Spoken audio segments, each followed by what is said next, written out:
of Inspired Suspense and HarlequinAudio present Pacific Northwest K-9 Unit Books 4 through 6, featuring Olympic Mountain Pursuit by Jodie Bailey, performed by Cindy Kay, and Threat Detection by Sharon Dunn, performed by Megan Tusing, and Cold Case Revenge by Jessica R. Patch, performed by Chelsea Stevens.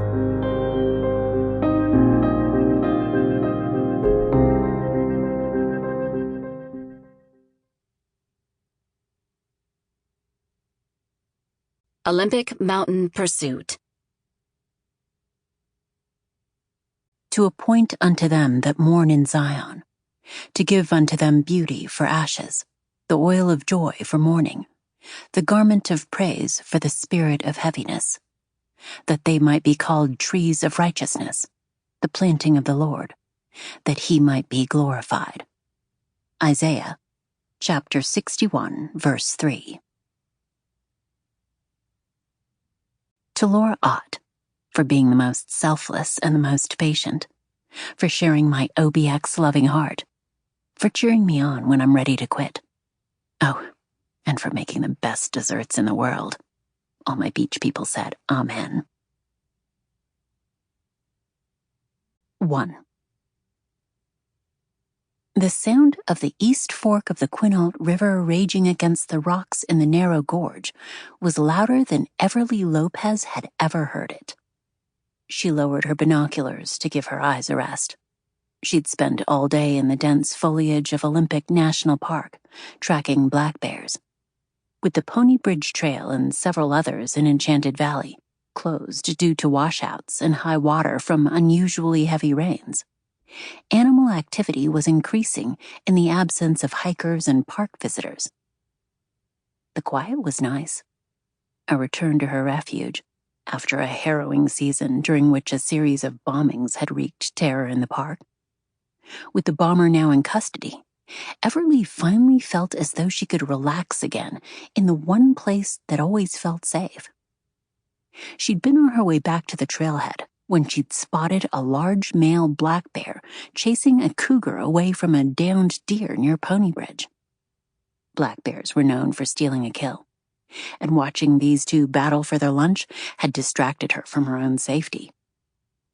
While it was still early in the afternoon, Enchanted Valley was growing dark from clouds and the mist that always seemed to hang in the rainforest. It was time to pack it in for the day and make the 2+ mile hike back to the trailhead. Everly's friend Tara kept her daughter Amelia during the day, and if Everly headed in early, maybe she could go for a late lunch to a fast food place with a playground. It would be a treat for them all.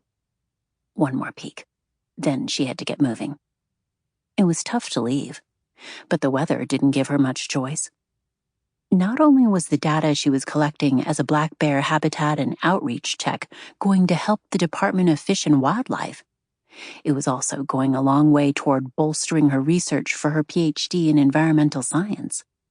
With a slight grin, Everly raised her binoculars and scanned the lush green underbrush and trees until she found the bear again, now resting on his backside and staring in her direction. Had he spotted her? Everly stilled, grateful for the bear spray in a holster at her hip, but praying she wouldn't have to use it. Something rustled in the trees behind her, and she whipped around, lowering her binoculars. With cougars emboldened by a lack of foot traffic on the trail, she should have been watching her back. While the big cats rarely attacked humans, they wouldn't be shy about it if they were hungry enough. Letting her binoculars dangle at her neck, she grabbed the bear spray from its holster and prepared to act as the aggressor. Hopefully, the critter would back down without her having to deploy spray in its face. Her grip faltered when she faced her would-be attacker, but her fingers tightened just in time to keep a hold on the canister. This was no rainforest animal from the Cascade Mountains. This was a man, and he was pointing. Sample complete. Ready to continue?